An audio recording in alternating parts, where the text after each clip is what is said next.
All right, stream's over.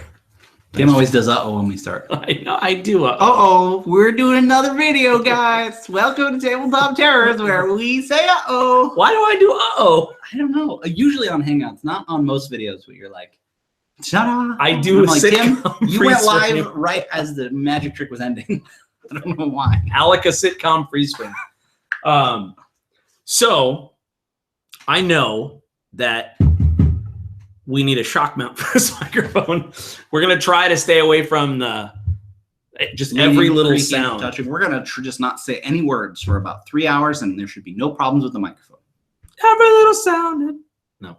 So we're Tabletop Terrors. I'm Tim, and this is James, and we believe that everyone can be more creative, and we prove it using tabletop games. You want to do a stereo? Yeah, ready? Wait, count to 3. No, just go. Okay. I just broke 2 of my fingernails doing that because I need to cut them. So this is world building. We are writing a book through Absolute Tabletop, and it is a campaign guide, Dead Man's Guide to Dragongrin. That's what we're going to be calling it, or something close to that. So this is live. We decided to go ahead and stream it this time. Yeah, this is Production Diary number 2. Production Diary. That's what this is. Yeah, where we write the book and basically do what we would do if it weren't live, but I think it'll be a cool thing to have it to look back on. Yes. When people look at the book and they go, oh yeah, I remember when they were talking about this. Right. It also has been helpful to let people know about it because we do plan on doing a Kickstarter. So it's easy to get more buy-in when you kind of hear the process and go, oh, okay. Exactly. When you hear what might actually be in it and can go back and see, oh, I wonder what they talked about. Stuff like a couple people already said, yeah, I'd back this. So that's good. That is good news. So let's do a Tabtarian toast. What do you say? Sounds good. May you mend the first break. May you kill the first snake. And may you conquer everything you undertake. Slancha. We said that so in unison, I thought you weren't saying it. I know. The second part. I'm like, we've gotten better, guys. That's a good omen. We did it. That's a good omen. So here's the thing. We got a lion face. Lemon face. Okay. We have to strike a balance. I don't know that we're going to be looking at the chat a lot. So you might be like, what the flip, dude? Why would I watch this live if you're not? This has to be stream of consciousness. Tim, yeah, James. We're putting a camera on while we do what we normally would do to pretend like we're working. Because we're not going to make any videos today, except for, well, we're going to do something later. But the idea being we're using the time we would otherwise create content to write the book. So we want to make that exactly. Join us directly after this for a really cool interview with Alan Barr. We're going to talk about his Kickstarter, and he's actually helped us out, kind of start to prep the research we need to do for the Dead Man's Guide Kickstarter. Exactly. So I think let's check the chat once at the beginning and kind of see what's cooking. I did that thing where I didn't. What is happening? Oh, you didn't pause it. I didn't pause it, so it's going to start playing. Oh God, I do that during live games. Like you do that all the time, and I hate it. RPG Construct is here. Performance Check. Check out those 2 channels. Excellent. And a lot of other cool people. Sebastian Schneider, Richard Grunberg, Grayson Akins. I thought you said he was gracing it. Like, he's gracing it. He's gracing the chat. Andre says, hey, get focused, guys. Use us if you get stuck. So I think today we're going to go over the races of Dragongrin is kind of what I wanted to do. So let's check out the... like, what is our, like, Laguna Seca raceway? Like, what is our, like, you know, like... Can't think of any other racetracks. This is really embarrassing. You already Monaco Grand Prix. You trumped me so hard on Laguna Seca. It's if you play race games. I only know about racetracks from Project Cars. Okay. So I'm like Snetterton. That's one. That's one that I know. Snetterton? Yeah, right. I like saying it because what are you doing? This made such a sound. Well, get over it. It's the coaster to make sure you don't ruin everything on this table. Okay. All right, so are we going to look at the same doc or? No, well, no, this is going to be a different one. We're going to look at... Oh, sorry, that was a stupid question. I was asking you if you were both going to be looking at the same doc. Oh. But the answer to that question is likely yes. I think we should be looking at the same doc. So just email me or message me. Yeah, wherever. I'll message it to you. Whatever. Just put it in the chat so anybody can just delete it if they want. You know, that's whatever. So here we go. I think... Here, I should be talking while Tim does this so that he doesn't have to talk. But I didn't have anything to say, so I just drank my energy drink. So this is what it looks like when the producer behind the camera is going like this. The producer in this case is either one of my 2 cats or my dog. And it's really funny when they do this. I'd choose your dog because he would let us get away with it. He's got a headset on, and he's like, guys, I got to pee so bad.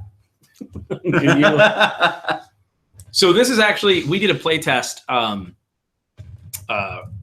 in the playtest group of, hey, here are some races, try them out. There are some people currently in campaigns using these.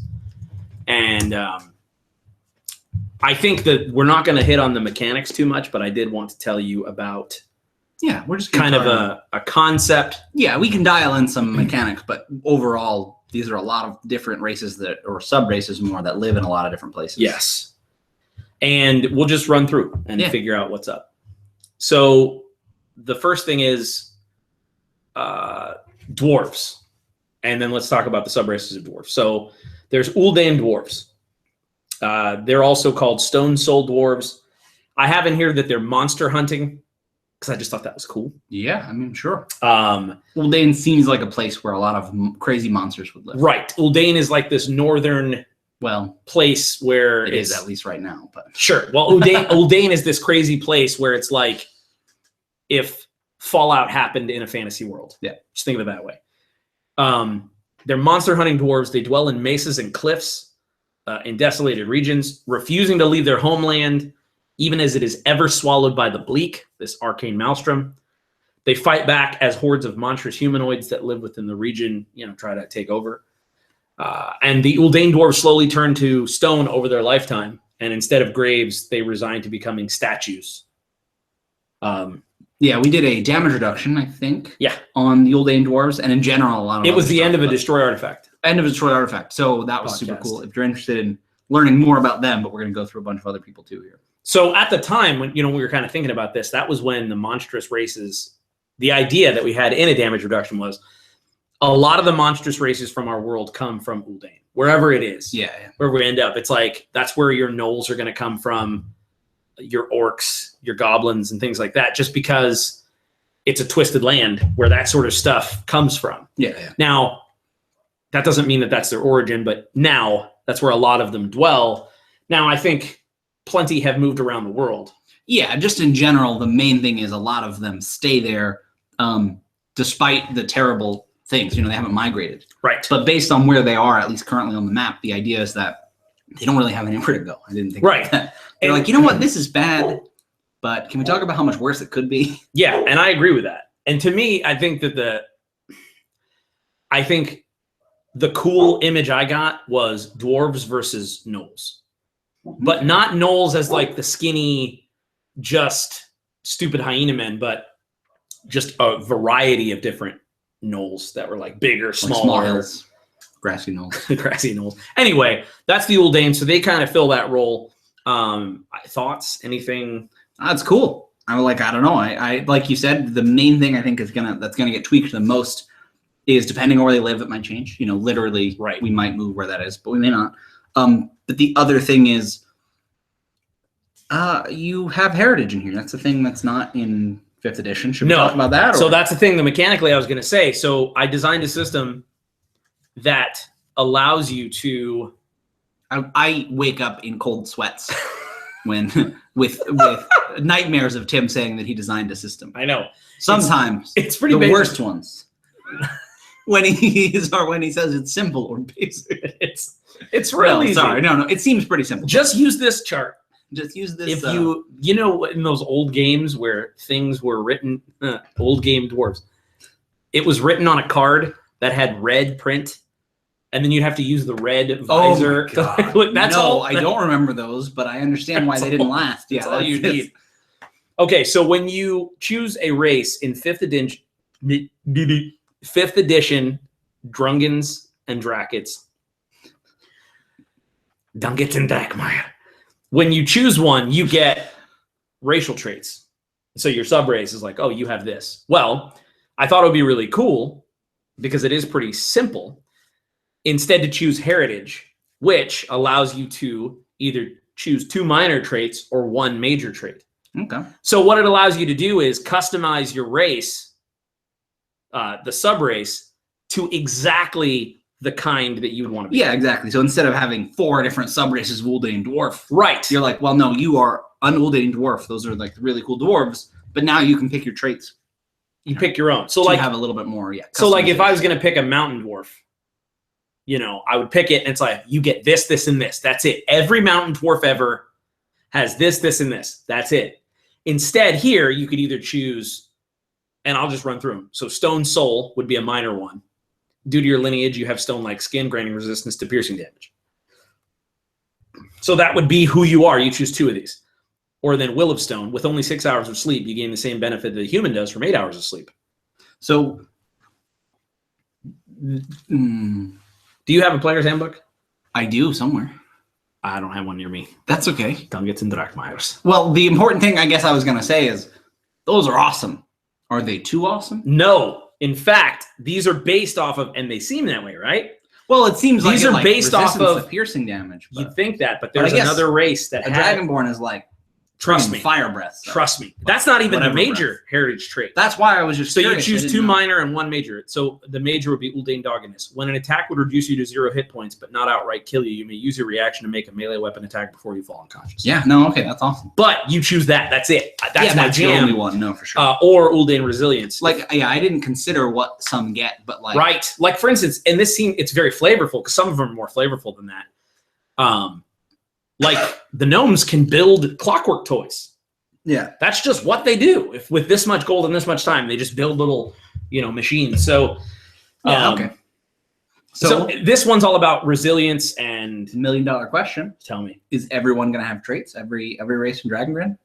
Yeah, in the book. Okay, because I'm like they're gonna have to. And nope. That's gonna be awesome. Okay, and here's the other thing. This is super important.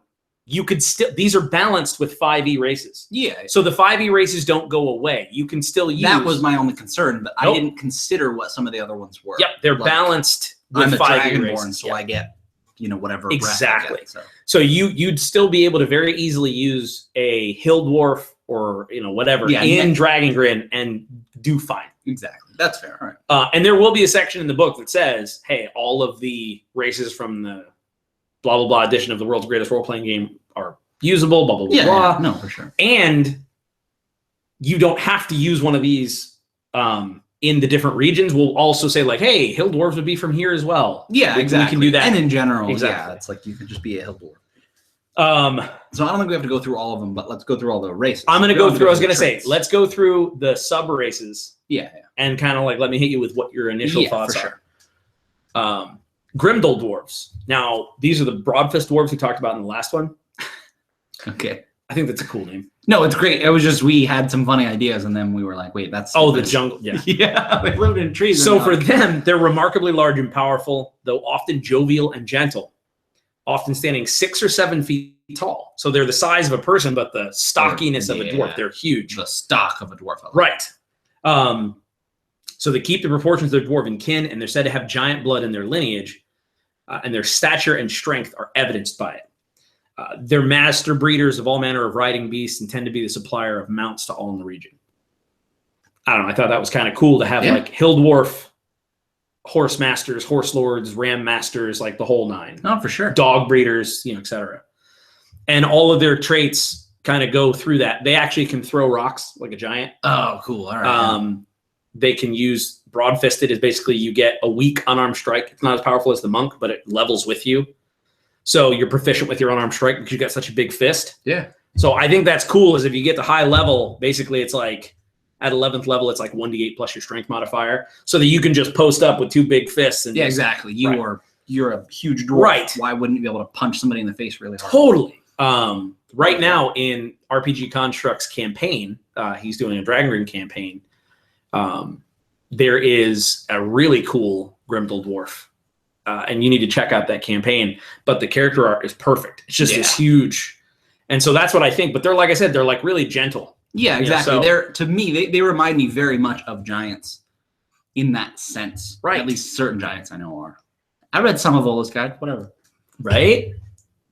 And then the Drogus dwarves, which were they were the first dwarves we ever made for Dragongrin. They were in Dead Man's Guide. No, that's a lie. They will be. They were in Deep Vault. They were. They are basically the salvage dwarves. Salvage dwarves. Not necessarily just sailors, but salvage and builder. Just in general, like instead of digging deep into the earth, they're collecting things that otherwise, they can repurpose. Exactly. That's kind of always the idea that I got. So like one of the minor traits they have is spry for a dwarf. So basically you're same as a normal dwarf, except your speed increases by 5 feet. Oh, cool. Most dwarves have a movement speed of 25 feet. You could choose one of your minor traits to be like, no, I move 30 feet. Yeah. Just things like that. Little stuff. And then they're smart. So Drogus ingenuity, Drogus cunning, stubborn study, where basically you can study certain skills and you get bonuses and benefits. So yeah. Those would be the dwarves though. So do you think that that's a solid enough representation where you have like Uldane kind of to me represents the classic stubborn, like, but with a twist. Yeah. They're not digging deep in the mountain necessarily. The main thing is, in my mind, these dwarves can basically be found anywhere. You know, you can sure. like somebody, and it's not like they're here. And but the important thing you said was, if there aren't not other dwarves. So the most important thing is this doesn't replace 5e races. Not at all. So it's not on us to be like, all right, well, yeah, Uldane dwarfs. Now we got to come up with one that lives here. Sure. I think that'd be a terrible trap to fall into. Agreed. And I think that this is perfect because do we have 2 for each of them? 3. 3 for each of them? I did it big. You did. I did. I think that's perfect. We could maybe do 2 for each and then be like, that's a stretch goal. I don't know. No, I think 3 is good, but the idea being that it gives people choices. But if you play in Dragongrin, you have a cool choice that is a little more thematic. Sure. And you can, really role play something from the game or like from the world without having to do the research yourself necessarily. If you have Dead Man's Guide, you're just like, I'm these guys and look, I'm a salvage. I'm a salvage dwarf. That's it. Yeah. And then you know where you came from and all that. And I love it. So I think it's perfect. So joking aside, I actually think something that would be cool is to have a generic list. Yeah. Who's right? Someone in the Shadow Target 98, which I'm sure is revealing of your age, says the guy on the right is hot. Then I said, who's right? Because we're looking at Tim's sweating all the time. Hi, guys. Actually, today is like the first hot day in Florida in like at least 4 days. Yeah, it's been like really cold. I looked at my phone when I was outside. I was like, it is not 64 out. It is like 78. You're lying. Well, thank you to whoever. Both of us. For it was a good probably trick. Stage right, I guess. The one that doesn't have the weird pink hair lady shirt. Okay. They're watching a different video. Are you watching our stream? Is this a pink hair lady shirt? No, that's You're Loki. the hot one. This isn't Loki. This is Tim the Mage. Sorry, Tim the Enchanter. Who is that? From Monty Python and the Holy Grail. Oh. Simon called me Tim. Oh, that's funny because you're Tim. I know. So what does that person think is happening? Rob for performance sake. Oh, poor you. First hot day in 4 days. Come on, man. No. Okay, let's get back to what I was going to say is it's going to be that extra thing where it's like, wow, that's a lot. But I think you can really add one, if we have the ability to do this and we're at the writing deadline, it's like, maybe this could be a stretch goal. Minor traits, maybe just 1 or 2. No, it'd have to be 2 because you choose 2 minor and 1 major, and 1 major trait for each region. So that if you didn't want to go you could be like, no, I'm from this region, so I get this thing. So it's a separate thing at the end of the races thing where it's like, if you want to have regional flavor, and you'd be writing 12 more. No, I can see that, but yeah. But I think that would be kind of cool because you could really give flavor to the region. Like it could be something to do with. I think that instead of doing that, it would be cooler to. Don't say backgrounds to me. Don't you dare. It would make more sense to do backgrounds for a region. I agree. I was going to say, yeah, you're right. But because you're right. It's like, I don't know. You would only. Do you know why? Just pick a hill dwarf if you don't want to be an Uldane dwarf. You know what I mean? You're right.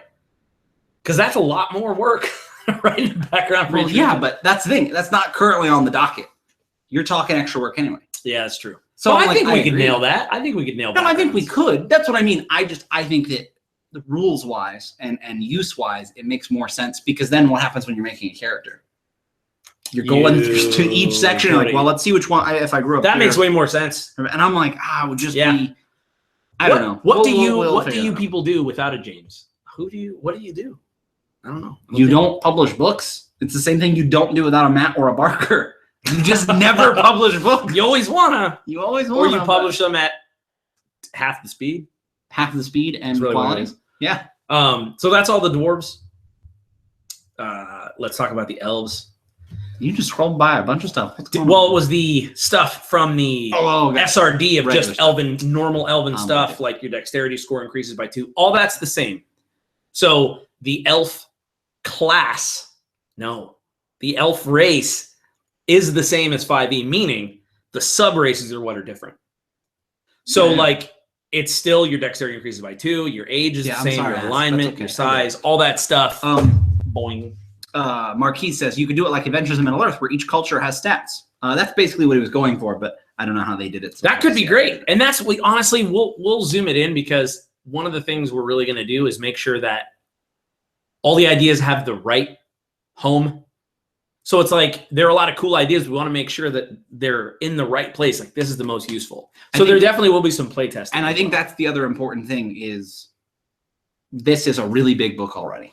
So we are currently, we have an idea of what's going in it, and we don't plan on really adding much more. Right. So in some cases, you may hear us saying, "Oh, maybe we'll add it," but and you know what I've heard? It would have to be really important. I have heard that is a good thing to do for stretch goals. Yeah. Because it doesn't add money to the. Like you might have to add a little money to the art budget, but it doesn't add a bunch of extra work to create something new. Yeah, it's like you're publishing the same book. Right. You just have to write more stuff. Pages. Right. Exactly. So Marquise, that's actually a really good idea.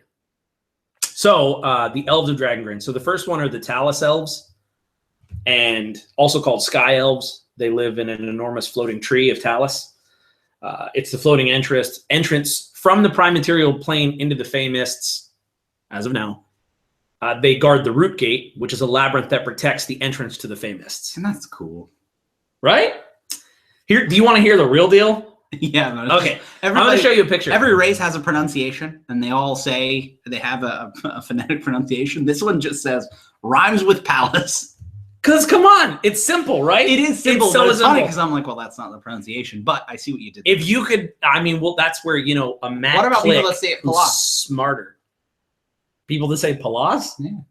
Need to go back to that. To the Palazzo in Italia. Yeah. In Italia. I don't know. They need to go back to the Polizia. Reynaldo said something that sits on top of background stuff would be better because then I can hot swap it into any campaign setting. Now, just to while you're doing your thing. Okay. Tim's trying to show me something, and the dog's doing this. The idea would be that whatever we do would hopefully you'd be able to use it in any campaign setting.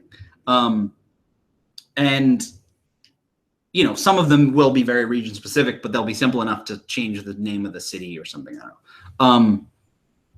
But yeah, hopefully the plan would be to have, in general, the idea is the Dead Man's Guide to Dragongrin is supposed to be what's called an atlas of inspiration.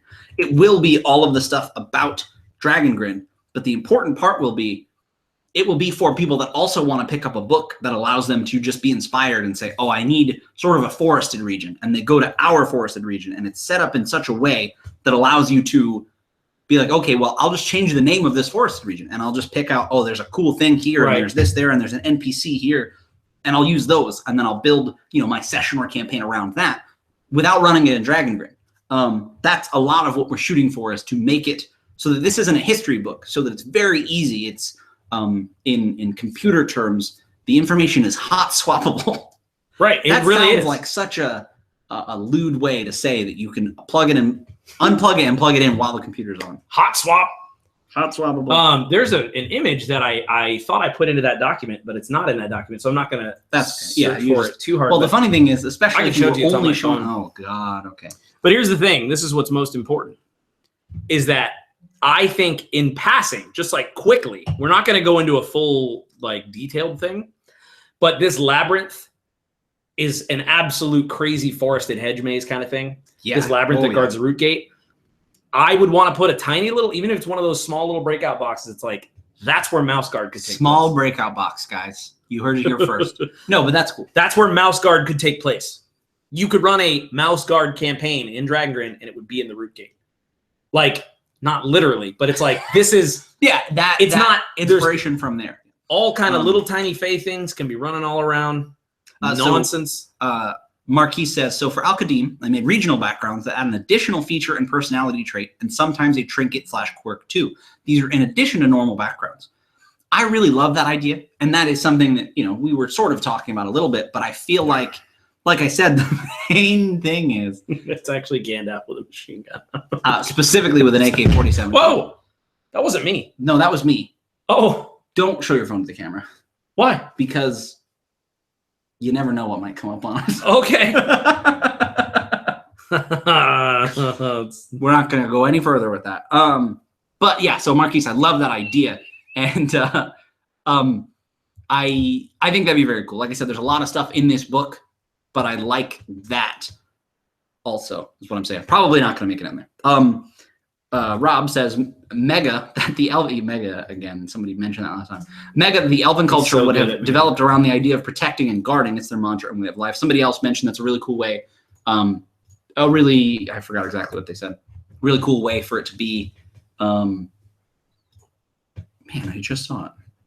Well, and to give you an idea, way to get into the famous. Right, and that's the cool thing is that I think that they should have, the idea is that these guards are very, very good at what they do. This is where your Legolas would come from, and it would make sense. People who are acrobatic and adept and trained. It's very Spartan in its cultural stylings, which is like, no, you are raised to guard the root gate.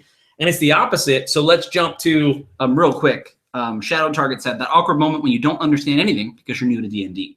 The most important thing about this particular video is we are writing a book that is made for D&D, but we're not talking mechanics or anything. So it is more that you don't know about the world of Dragongrin, but neither do we because this book hasn't come out yet. So the important thing is if you feel a little bit confused, we're not going to talk about much about D&D. Feel free to ask questions if there is something people can help you with. I'm sure they will in the chat, but in general, we're just talking about a bunch of stuff that we made up for D&D. Exactly. So to me, this root gate, which to the picture of this thing is actually a picture of a bonsai tree that Matt Click took at the Bonsai Museum in Seattle. And it's this awesome like half, and that's what I was looking for to show you. But it's awesome. But I imagine that the elven culture, and that's why I was pushing so hard for the famous last time, was because to me, I think that's where our elves came from in one form or another. Yeah. So loosely, back in the day, what I like to think is Talos is where all the elves were from. Yeah. There was a civil war where the Drivy elves basically were like, we don't want to have anything to do with the Famists. We don't want to have anything to do with this anymore. Yeah. Let us out. We want to go back. We want to go down to the earth, terra firma, and do our own thing. And I think that part of the Talos tree was shattered and sundered and fell down to the earth. I think, number one, you get a bunch of cool like splinters that hit the earth and made this cool haunted forest. So now it has a reason to be there. But number two, because it's disconnected from the Fae and it's blocked. Yeah, so anyway, number two, I think that the Drivy elves, which is the next ones we're going to do, are disconnected from the Fae. So they're like elves who purposefully have like, nope. Yeah, we don't want it. That's where we came from, but we're all a part of, we're in for this now. We don't care about that. Exactly. Because we mentioned that they guard the Fae, but like, isn't it like that nothing has come out or gone in for a long time? Yeah. A lot of people feel the Drivy elves, I imagine, particularly were like, listen, we've been guarding this thing. We haven't gotten orders in forever. Nobody can go in. Nobody can come out. We're just guarding it for no reason. Right. It's for safe. Generations. Elven generations. Right. And none of us have to stay because you guys got it covered. Let us go. Yeah, it's treason, and then civil war and get it? Treason. Oh, we gotta give you a bumper sticker. Oh God. Okay. So these are the mountain elves. And so yes, and I think that their skin is pale white. They have turned a pale white after being disconnected. So I really love the idea of these like just pale white with like bright blue eyes. I think they grew a little less slight and are a little more muscled. Think Native American in their cultures and their beliefs and so on in a way. And they're fierce warriors who carve stone with greater detail than the dwarves themselves. So I think they live in the northern part of Severe.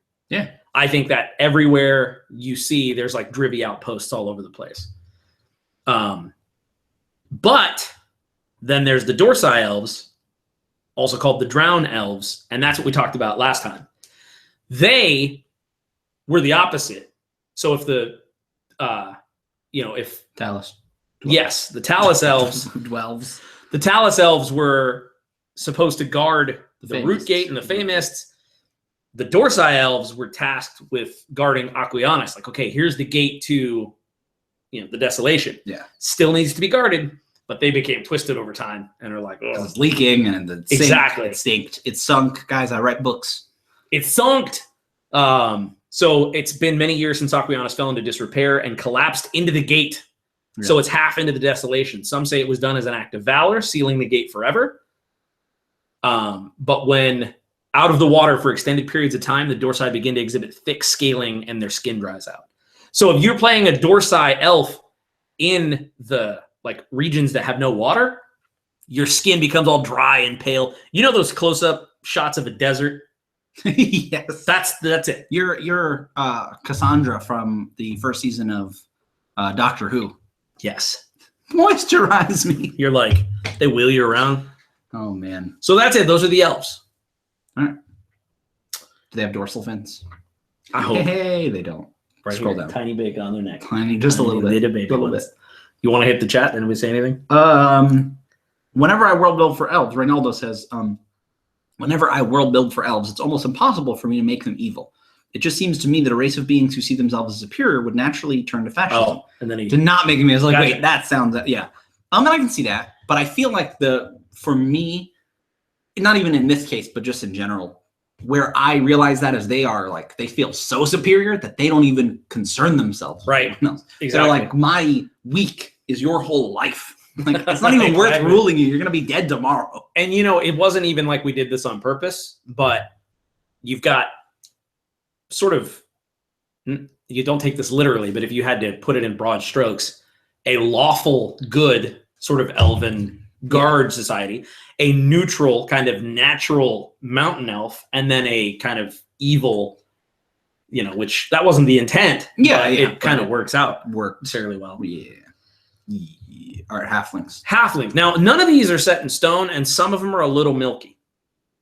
Meaning, some of them are like, if you're lactose intolerant, do not ingest these races. Or if you're on the slow carb diet, because these would be considered off the diet. This is cheat day only. You can have halflings with Dragongrin in any amount, only on your cheat day. So, hearth-built halflings. Straight up, this was a bid to try to not have pipe-smoking hobbits. Yeah. Just like say, okay, that's covered. We have that. That's already there, and that's a staple. We're not going to touch it. You say staple. I say a different word. Staple? No, like the things you tack stuff together with. What is it called? Tropes?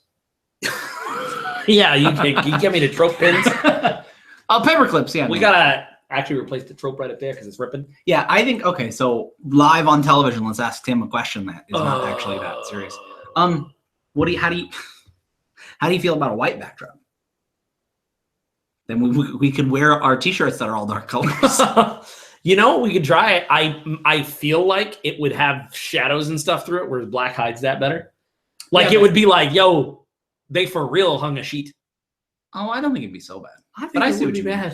Well, we'll see, but with the lights, I don't know. We'll give try it a shot because he's right. The thing is coming down. My cats attack it. They hang on it. They do all kinds of things. It's just pinned up there. But I'm down with trying either one. We could also try a red one.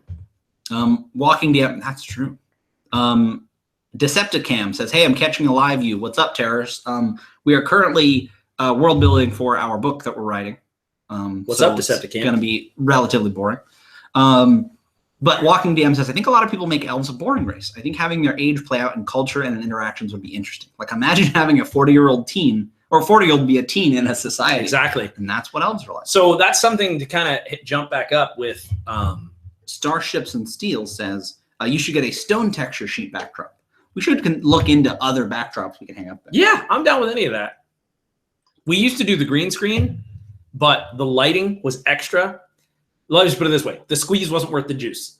By the time we rendered this thing and it was just a lot of extra work. It added a bunch of trouble. And then one time I green screened it black and I was like, wow, that looks great. So then we were like, yo, let's just put a black background there. Holy cow. Which is also how we started. Some of his first videos are in front of a black backdrop. With 2 mic stands and a piece of felt rubber banded oh my God. to that. To me, the Dorsai elves, because he said, think of the elves that were like 40-year-olds being teens in society. To me, I think that is why there should be the elves who don't care about the culture and maybe the mating rituals or blah, blah, blah. There's tons of them because they constantly procreate. Oh, yeah. And they live for a long, long time. So there's just, yeah. So to me, like I said, the Dorsai elves, I think there are as many of them as like the Zerg. It's just, when they invade, it's a human wave, like, human, but creature. But an elf. Elven wave. All right, so Peterbilt. Peterbilt halflings. Peterbilt halflings. Use tools. Also called artisan halflings. They love to build community, both figuratively and literally.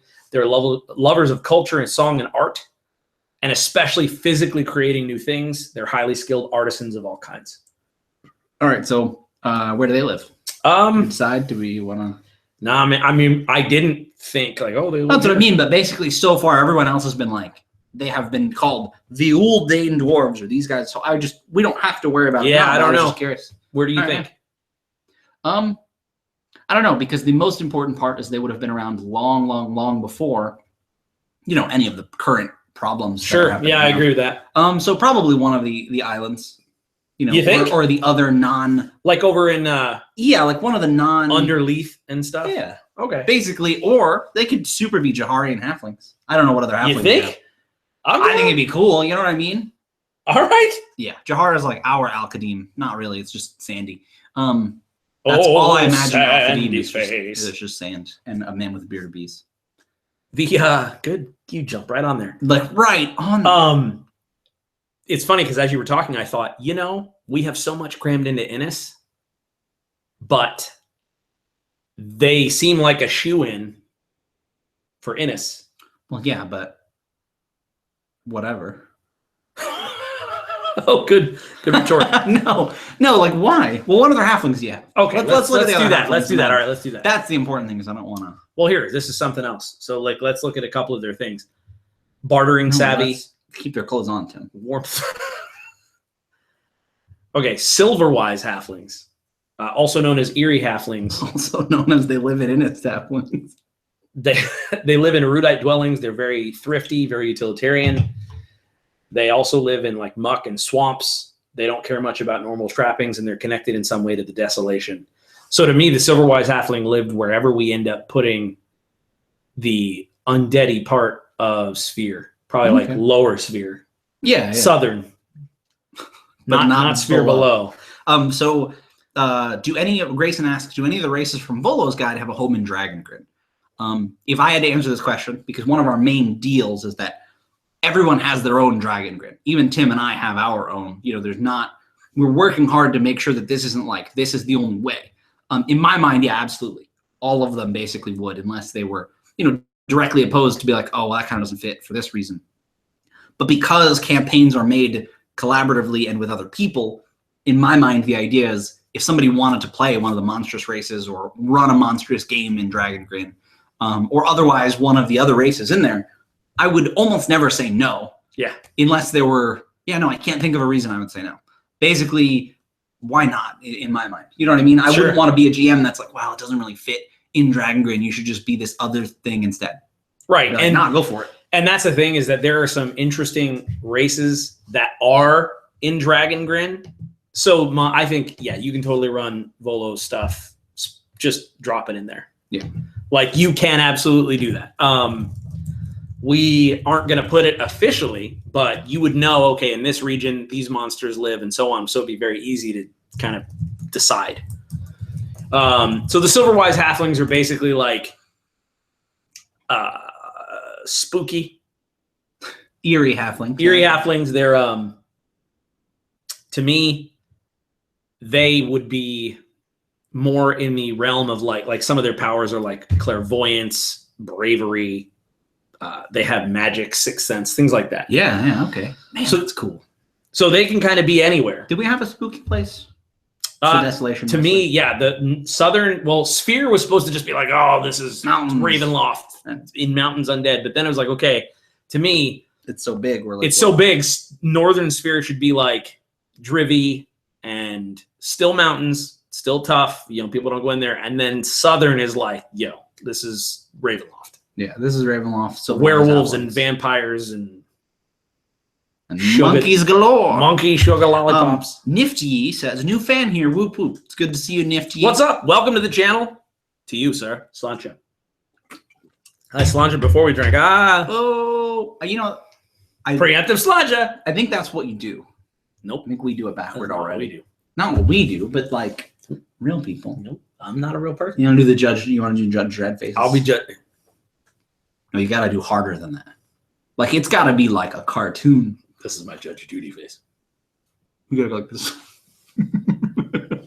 Dude, I watched Dredd again the other night because you guys were talking about it. Oh my god, that's better than I remembered. It's better than I remembered. I was like, oh, it's like so simple and complicated. So, okay. The interesting thing about this stream is this is Tim and I in real life. This is like our Disney Channel movie. Yeah, it is. Like just Drake and Josh. This is the stupid stuff. When we're talking about Drivy albums, we're like, no, you're getting 110% Tim and James on energy drinks. That's true. Now, there are some that aren't in this doc because the other... because they're hidden. They're secret. Yes. Harry says he liked Dredd so much. He also said so that he's not a real person. Neither are we. We're barely human. Yep, definitely that.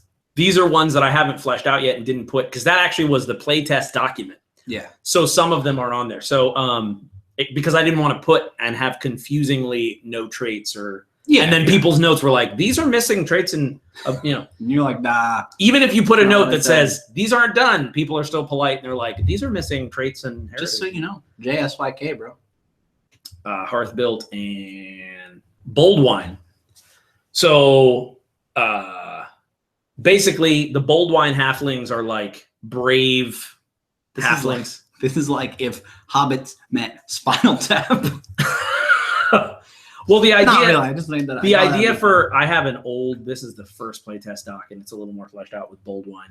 So the Bold Wine are like, to me, traveling, it's the absolute diametric opposite of Tolkien's hobbits. Yeah. They have wanderlust. They are adventurers. They're wanderers. They are, if everyone was Bilbo after his adventure. Exactly. And they just do it big, and they go... hard in the paint. So a few people made jokes about underwear. Underwear, right? No. The Dirty Simulation asked how we're doing. We're doing great. Great. Thank you. Streaming our butts off. But Nifty said he went and bought the starter set and did a 2-man campaign after binging our tutorial series, which is sweet. So what I wanted to tell that person, super cool, and anyone else watching that is interested in getting into D&D or wants to play but is having trouble finding inspiration or finding other people to play with. Remember that you can join the Absolute Tabletop official group on Facebook. That's where Tim and I hang out, and that is where we make games, run games, talk about games. If you wanted to play with us or other people that we're friends with or just other people in the community, specifically we mostly play online, go head over there. People are running beginner games for D&D 5th edition as well as other games all the time. And like I said, that's the Absolute Tabletop Facebook group. That is a great place to go if you want to just talk about role-playing games and other stuff. Totally. And we know the Super Bowl is tonight too. We know that kickoff is, quickly approaching. Fastly. We write books. It's quickly approaching. So we write books. Join us right at 5. We're going to switch. Stay right here. We're going to switch over and do an interview with Alan Barr, someone who's helping us with our Kickstarter, talking about a Kickstarter that he's doing. It is looking really cool. It's called Cold Shadows, and it is a Cold War spy RPG. So check that out at 5. We're going to do that. But so the Bold Wine halflings were basically, like said, the wandering. So they can be anywhere, everywhere. They're like brave. They're just, I don't know, naturally stealthy. They're stout-hearted. They're just like little warrior halflings. Yeah. I don't know if that's too similar. If it's like, to me, Hearth Built was stay where you are, build a bunch of stuff. Bold Wine was go and wander. I and think Silverwise, depending on where they are, I think it will give it a lot of flavor when it's juxtaposed with the rest of the book. Cool. And I think there are little details we're going to add to all of these. Like, as weird as this sounds, I imagine that the Bold Wine, you know how gnomes get a free Tinker Toy? I feel like the Bold Wine breed hounds. Okay. Yeah. And I think like you can pick as one of your traits, you can choose to have a hound. And it's not like some super hound, but it's like a cool dog. Hound. Yeah. And it's just like, because you know why? Because it would be so cool to have like a bold wine and like a greyhound just rangering it through the woods. The little guys. So what else? We got, okay, let me go back here. So that's the bold wine.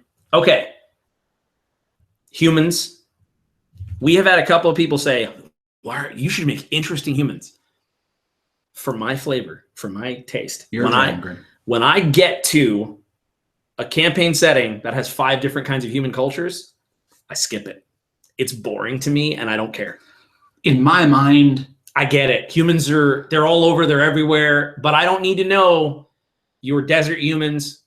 I get it. Like, that's my jam. And maybe that's crazy, but I'm like, yeah, I'll sign up for the skip it.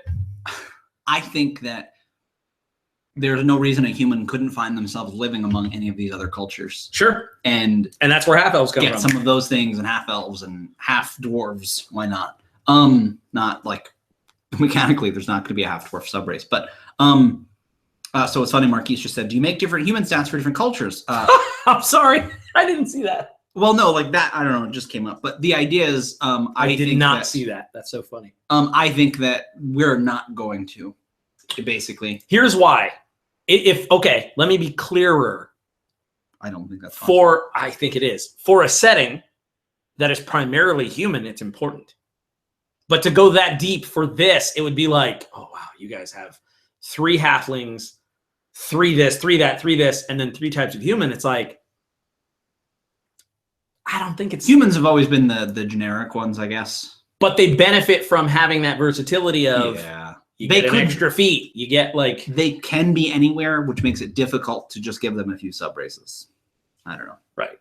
That's a good one. Jonathan said it may be that you have a section saying that the humans can steal 1 trait from the other races. That sounds like a board game if I ever heard one. Yeah, I love that. That is actually a really good way to do what Marquise is suggesting. And that's the thing. I think that would make the most sense. As humans, one of their things is, hey, you can pick traits from other ones. You know what I mean? You can basically grab your traits from somewhere else, and that's where you grew up. Yeah, I think that's cool. Like your elf from the movie Elf. Yes. I'm like, dude, he got those elf traits even though he was way too tall. I know, but Bob Newhart was a good dad. And that's what matters. I'm going to skip to Gnome because I want to tell you more about the Dragonborn. And then, yeah, so we'll skip to Gnome. All right. I pronounce it genome. It's my genome sequence. No, didn't even think about that. Or you got docs on docs on docs. I do. Lost? Lots of docs on docs. It looks like you were just... Sort of. Not really. We're good. Oh, okay. Fey-lifted gnomes are, to me, your classic sort of dog barking in the background. Dog barky gnomes. They're just but they're your classic sort of connected to the Fey, but throughout the rest of Dragongrin. So if you want to have Fey that's not connected to Talus, to me, the Fey-lifted gnomes are sort of the Fey Mist's emissaries on terra firma. So they're like wardens at what? Somebody says, this just in, Bob Newhart is confirmed to be the greatest dad of all time. I love that you knew the actor's name, because I remember the actor from Elf, but I wouldn't have been able to tell you his name was Bob Newhart. That's that pointless information. I can't recall things that matter. If he gets a heart transplant, does he have to change his name? Oh, no, does he keep his name? Because then it would be a Newhart. Oh, he's already got the wrong name. What if he's a robot dad? Conspiracy. Okay, we have so little time. I know. So about Bob Newhart. Fey-lifted gnomes are your standard. I say standard, but I want to make them more your I hate to say it this way, but they're like gnomes that are like elves. Yeah, there's nothing wrong with saying that. Right. Because so again, it's they're like, all going to be so specific in their way, but it's easy to pinpoint it. This is where you have because we don't have a lot of classic wood elves and things like that. To me, I think that they would have awesome like cities built into the forest, but they would be like ingenuitive, not just huts and things like that. You had a weird face like yours. I don't know if that's a word. You just like mashed me. It might be. Ingenuitive? No, now's not the time. We got like a few more things, and I need 10 minutes between live streams because I have got to. I don't think it's a word. I don't think it is. Yeah. listen, just because it's on there doesn't mean it's a real word. All right. Those are different things. So I think this is where, and that's where, like, I want to make sure that all the races, honestly, what we need to do is make sure that every piece of the Venn diagram is represented. So I want to make sure that the Fey-lifted gnomes don't bleed too much into anywhere else. So we might have to move them around. Fey-lifted sounded cool. Yeah. That's honestly why I went with it. Because I was like, Fey-lifted sounds cool, and they could be Fey. Well, if you remember, the gnomes we talked about in Deep Vault were all about the Fey-mists. That's the Sarfin gnomes. Okay, then yeah, we might have trouble here. So, and there might be overlaps. We might have to tweak it. But the Sarfin gnomes are basically, to me, and look, Deep Vault's an awesome supplement, and it stands as it is now. But to me, I think that the Sarfin gnomes should be much more from the Ord Mist. Like, they should be much more explorers Is from that another different realm. than the Fey-mist? Yeah. Yeah, that's what I was afraid of. Okay. The Ord Mist is I remember what it is. Yeah. It's all the time. It's well, it is. It's the pocket realm that the Titans made. I remember. That's what I mean. But wouldn't that be cool if that was the Fey-mist? Well, no, but here's why I think no. I'm not saying no. I'm saying this is why I think no. To me, the Sarfin gnomes are like, they're the ones that have like visors on, and they're in Bismore, and there's this crashed ship from the Ord Mist, and they're like explorer gnomes. Like to them, our world is kind of like we talked about with Matt when we had him on, our brother Matt. It's like our world is outer space to them. Yeah, yeah. Okay. I don't know. I just think it's cool No, if they were like sort of like psionic a little bit, kind of in that vein. The Sarfin gnomes are Superman guys. All right, go to the next one. I know. I just like thinking jokes. So, okay. I'm So so Sarfin would be more like that, like techie, but like you know who they are? The Clockwork Gnomes. Yeah, They're that. Well, what's the Tassadar? Draenei?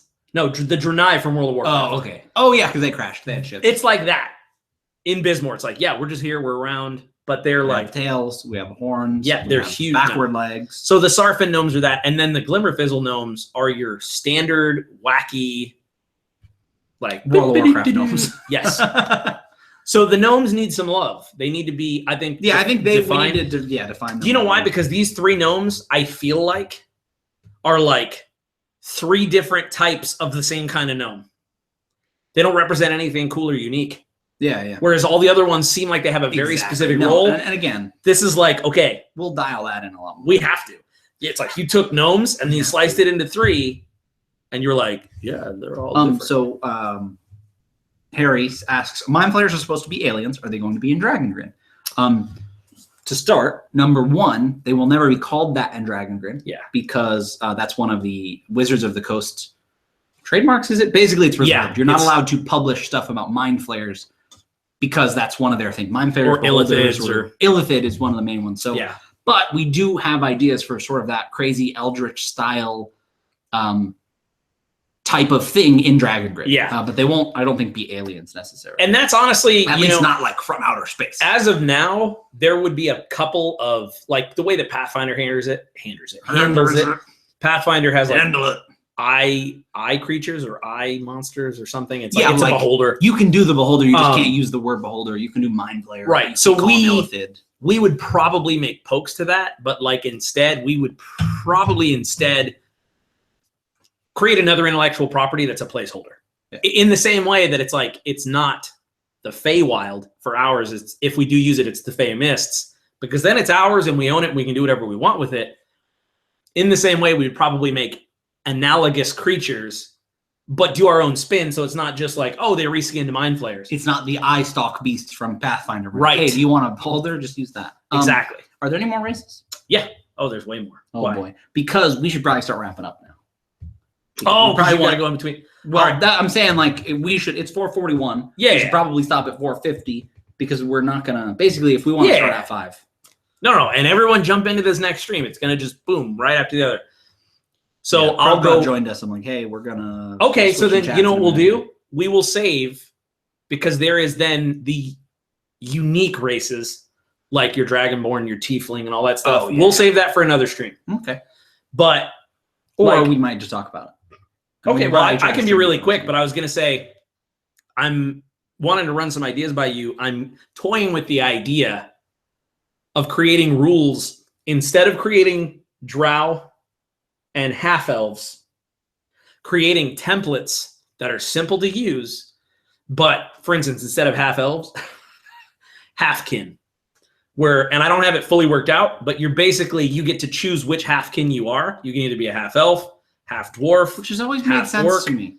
Instead of saying this separate race and this separate race. Which I understand why, but that would be cool. So for us in Dragongrin, it's like you're a halfkin, use these rules to make a half creature. And that's it. And there's and that goes in the unique section. With the tieflings, with the dragonborn. And also to me, that's where the Morden come from, which are, if you want to make a drow or a duergar or like a dark gnome, a sverfneblin, we're not going to use those terms. You are a Morden, which means the desolation has kind of tainted that race. And that's what you would be. You're a subrace of that subrace to some degree. So like, exactly. So it's like any race can be a Morden, and it's a template where it's like, oh, it's a Morden Dragonborn. Yeah. Instead of like, the dark dwarves were formed this way, and the dark gnomes this way. And it's like, why are there all these subterranean evil races and none of them are connected? Yeah, yeah. No. Anyway, so those are some ideas. Yeah, no, I got you. So the Morden, the halfkin would be templates. Walking DM says, are you going to do this for Monsters of Dragongrin? I'd spend a Sunday on that. So on the last stream we decided, or in general, we decided that monsters are not going to be in this book because so much else is going to be in this book that there will be a few things that we feel fit in there, but there won't be a monster section. Not to this book, because we feel that will be better suited eventually. So you probably won't hear us talking about the Monsters of Dragongrin as for writing for a very long time, for probably at least a year. And that's the thing though, is that we're going to have to put a section in the book about them because people are going to want to know general. Well, yeah, but the idea, we're going to say what monsters might live places. So it's not going to be, but we're not making here's a new monsters. Stat, here's a new, exactly. We're not going to do this for monsters. If we did, they would not have stats, which would probably feel cheaty to some people. That's what I mean. We've decided they're not going to be in this book. Right. Somebody else asked, what will the next stream be? Probably the specialty races. Or is that? Well, yeah, maybe. Basically, we're going to do more of this, and then other things, the other main things we have to touch on, the other main sections of the book.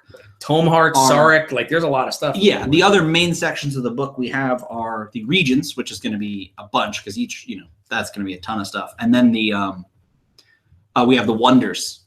Yeah. Basically is things that are very important to our world that are unique and that you have to kind of know about to run stuff in Dragongrin. So those are one of those things will be the next stream. But like Tim said, our specialty races, which are Tome Hearts, which are sort of a cool magical construct. Can't think of any other ones. Sarek, the Sarek who are Sentient Undead. Sentient Undead. That, to me, so that's the second section. So when you pick races, you have all the ones we just discussed, probably adding Tieflings and Dragonborn to that first section. And then the second section is more rare races of Dragongrin. And in the book, it would have Tome Hearts, which are living constructs. It would have the Sarek, which are Sentient Undead, and kind of how to make some of those. And again, we're toying with making these templates in probably everything except for the Tome Hearts that you would just drop onto an existing race. Basically, rather than saying, hey, we have 15 more races. Here's another race, and here's another race. It's like, it's an easy hot swap to say, okay, if you're a Sarek, you're this undead, slap it. You're a Sarek gnome. You're a Sarek. So you kind of, and exactly. There's a rough working concept there, but so it's hopefully going to be simple enough that you say, hey guys, I'm running a Sarek game in Dragongrin. Pick whatever races you want. And then you just slap the template. Whatever that Same thing with the Morden. So if you want to make a Halfkin, a Morden, a Sarek, you just slap the template on and that makes it easier. And then we'll probably than having a brand new one. Here's another subrace of Sarek and another. Because then everybody is the same Sarek. Right. And we're trying to avoid that, but keep it simple. And then we'll also have Tome Hearts, which I thought would be cool. I don't know. Just totally throwing this out there. To have different generations of Tome Hearts. So sub races. Oh, yeah. So as the sub race is like Tome Heart, and then one of them would be, you could be like a Villanavi, or you could be like the equivalent, like an old school one, a mid school one, and then like a new school one or something. Yeah, I would rather, or just one. In my mind, I love the idea of having sub races, but I also like the idea of it being, to me, I would have trouble with that because why wouldn't one be better than the next? I would imagine instead they were like different regions. You could still have a Villanavi one, but you'd be like, okay, that one was built in Deep Vault. Dude, this yeah. One was so here, you, this one's so when Library you choose, it's the only one in the book that doesn't say heritage. It's construction or like. Oh, okay. So you just make it a different thing. It would be really cool. You know what would be really cool? Yeah. simple rules, same thing. You get the same thing, but when you build a Villanavi, when you build a Tome Heart, you get to build it. Not literally, but you say, okay. Get your Legos out. Okay.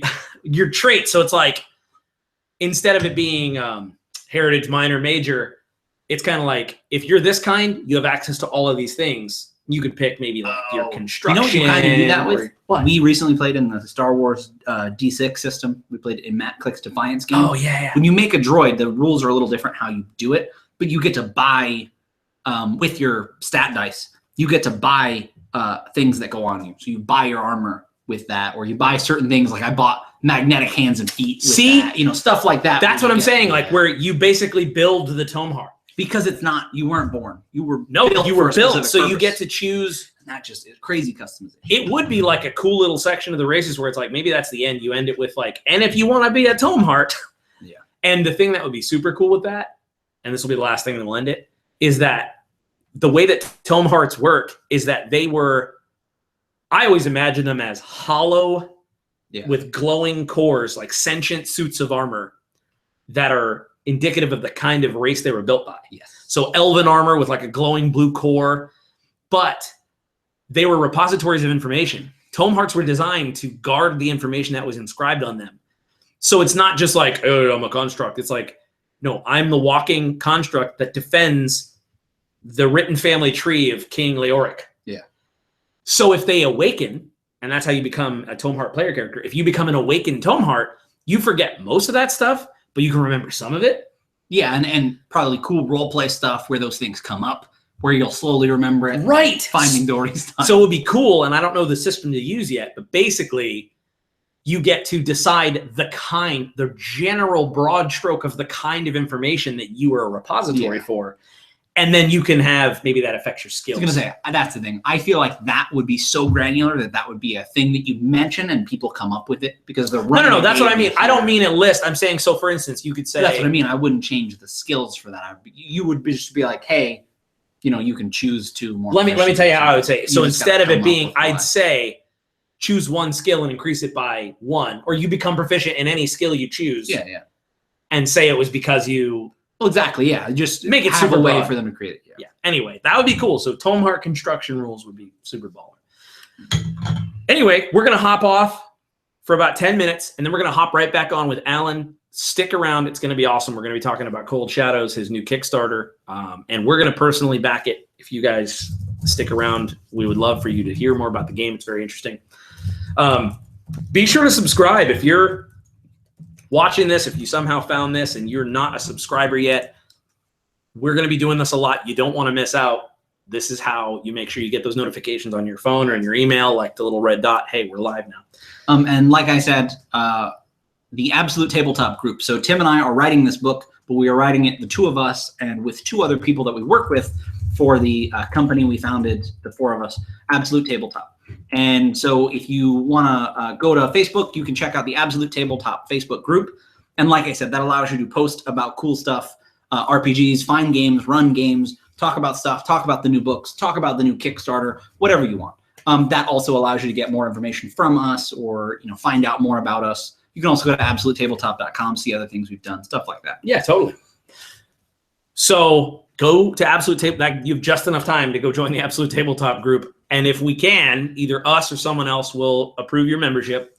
And then we're going to start the next stream, which will be finished definitely in time for the Super Bowl kickoff. So don't worry about that. Yes, kickoff as well. The Super Bowl starts at 6:30, and so we finish up at 6. We'll be great. So this will be a great thing to do up until to keep you busy. And that is, a lot of people even mentioned, hey, they don't watch Super Bowl. So nifty, if you know someone or want to talk to us about art, hit us up at absolutetabletop@gmail.com. We have artists we work with, but we're always looking for new ones. Especially for this Kickstarter, we're going to have to really spread out and make sure that there are enough people on deck, because the main thing we're doing for the Kickstarter, because we have an infrastructure already to write and lay out the books and do all that stuff. That's not what we're doing. We also have a printer. We know how to do all that. The main thing is we want this thing to have the exact right amount of art that makes it amazing. A book that you just want to flip through for inspiration. And that will be based almost entirely on how many people back it. Exactly. Like it's stretch goals or art, more or less. Right. Like, hey, if you watch the last stream, if you want 4 renderings of the Dismembered Lord, it's going to cost this much per rendering, then we need this many backers and that sort of thing. So awesome. Well, it has been amazing. We will see you shortly, 10 minutes or less. And until next time, may your dice roll high.